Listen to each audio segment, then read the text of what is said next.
as you practice, develop your practice, the hardest part is maintaining mindfulness, strength and the continuity of mindfulness.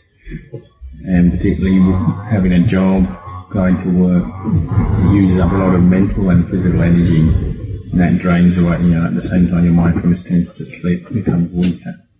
So your main goal or task is to try and maintain mindfulness through the day as you work, keep coming back to the present moment, keep establishing mindfulness. As you learn to do that, then when you come to do formal sitting, walking meditation, maybe in your free time, you'll be able to maintain more concentration, more calm. And if you really manage to do that, be able to maintain your mindfulness at work, and can come home and keep practicing more, you'll get very good results. It will go very well. Okay. Could you ask Ajahn about 32 parts of the body? Been doing that practice on the way to work, on the way home from work, and I do Vipassana at home. I sit for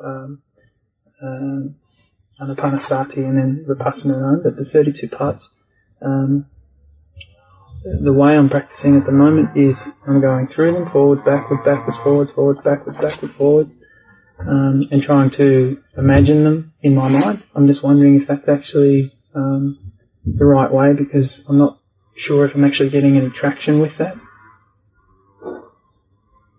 You just haven't done it enough. You need to keep doing it.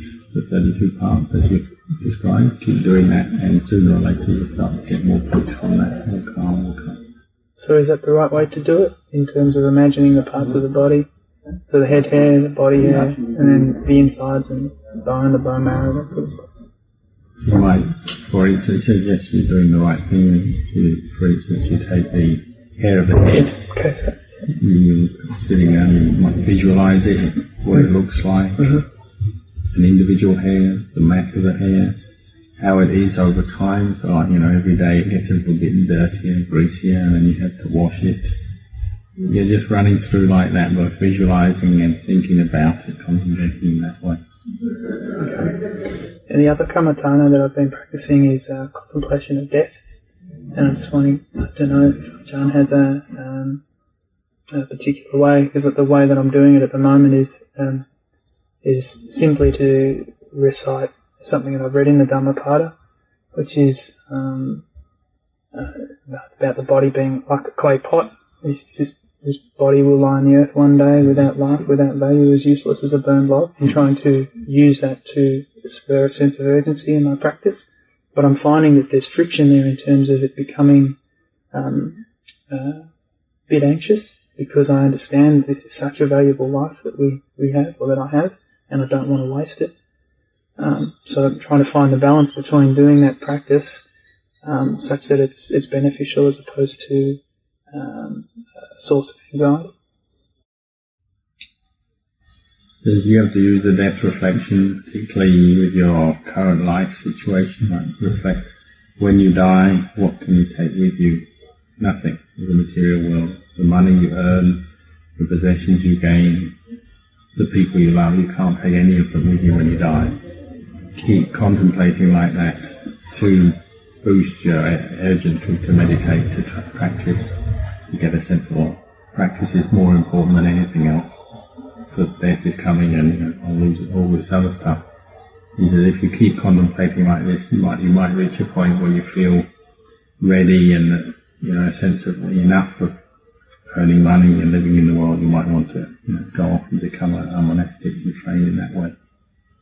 And can you ask Ajahn how he knew that he wanted to be? Because I feel this growing, but it's kind of hard to know when the lesson plan ceases to be as a layperson and practicing versus as a monastic or a bhikkhu and practicing. So I'm just trying to work out when, is there something that will tell me that, that it is time, or is it something that you just make up your mind whenever? He said generally it comes, one reaches a point, meditating regularly, practicing regularly when it reaches a point, one senses and it's ready, it's time to leave all this behind. There's no point carrying on in the world now. It's time to just devote myself to the Dhamma and go to the monastery or whatever. The classic comparison he gave is, it's like somebody's seen that the house is on fire and it's time to leave. And if it's really on fire, you see it's on fire, you don't waste any more time, you don't think about it, you go and you leave. You reach that point in your meditation, in your contemplation, where you realise it's time to go. You don't really want to stay anymore as a lay person. You're ready to go. Okay. If you could thank Ajahn and just wish him a long, happy and peaceful life, and may he be happy, may he be successful, may he be liberated. He says when you're ready, then you should come and ordain as a monk. I will. Tell him I will when I'm ready. It says if someone keeps practicing meditation, keeps trying to improve their practice, understand the Dhamma more, then usually they reach a point where they can see that the lay life is a bit more limited. You've got to earn money, and you have to use your time and energy in many different things, whereas they'll see, the best opportunity to really pursue this practice now is actually in the monastery or the monastic life.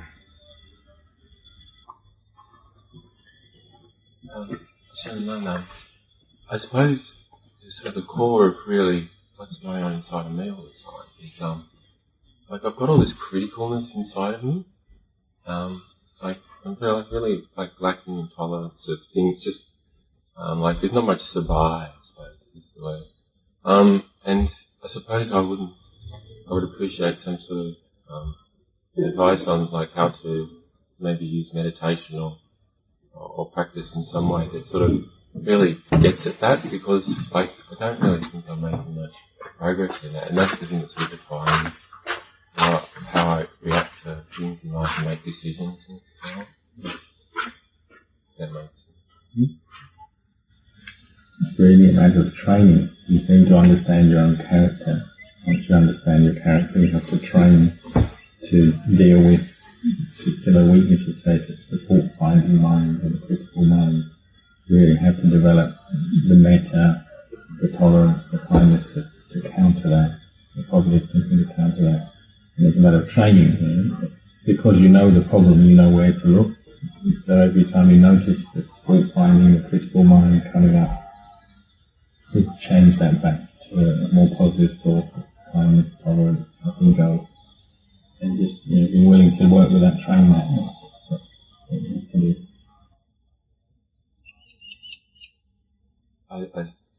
Thank you. I suppose my perception of my experience with staying in monasteries sometimes, it often, if I'm not around the big Ajahn, who has lots of metta, if I'm just around my peers, there's this sort of the critical, the perfectionist stuff that I'm talking about. It seems to make things worse in that situation. It doesn't sort of help. It doesn't help me chill out. It sort of makes it worse. And I suppose that's one thing that I'm shying away from getting more involved because of that. Like I like hanging around with big Ajahns because they got lots of metta. But there seems to be an increasing it sort of makes my criticalness worse, or the critical perfectionist attitude. Because everything has to be in here. He says maybe don't aim too high, expect to completely rid yourself of this quality or this habit overnight. Aim just in the present moment, day by day or period by period, just work on shorter periods. Maybe when you wake up in the morning, say you're staying in a monastery and you know your tendency is to go out, you finding fault with others or getting caught into different kinds of aversion. Just make your resolve, well, for this morning, I'm not going to give in to the fault-finding mind. And obviously you also have to bring up the reflection on metta and how you can really bring out a sense of metta in your heart and try and maintain that for the whole morning. So you go back to your hut or your rest place and you have a rest, and in the afternoon you do it again. But for this afternoon I'm not going to give in to this fault-finding mind. And obviously it might keep returning and you just know it. That's already half the job, it's just knowing any kilesa, any kind of mental defilement. You have to know it first before you can abandon it. So the fact that you're aware of it already, you just keep that in as your short-term goal, is just to know it.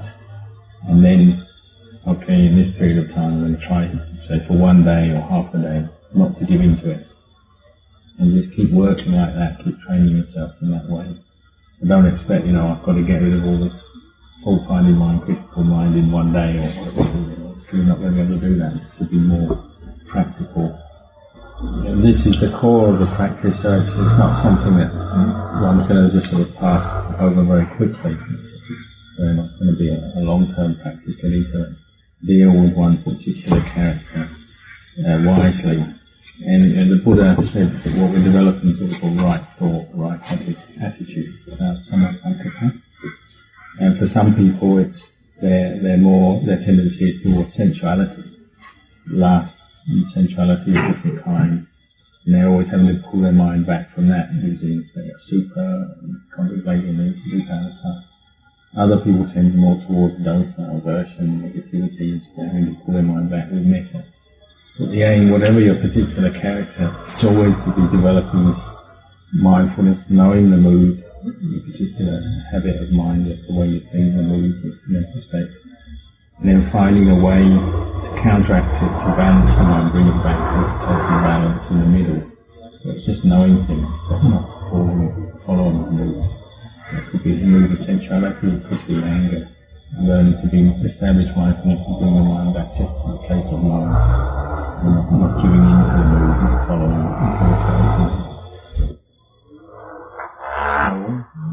36. I feel like 14 years in Bangkok. He says you can still ordain. He says it'll never be that you'll be able to get beyond this and then you'll be ready to come in the monastery. Yeah. It's something you have to come and work through. And that's the whole point of the monastic training in life, is to work through these things.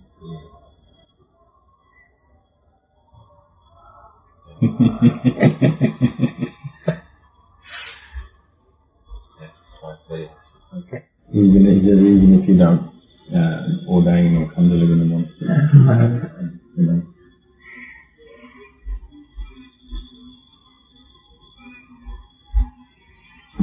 Here's a monastery very similar. Always thinking with a critical mind. ธรรมดา If it's by an ordinary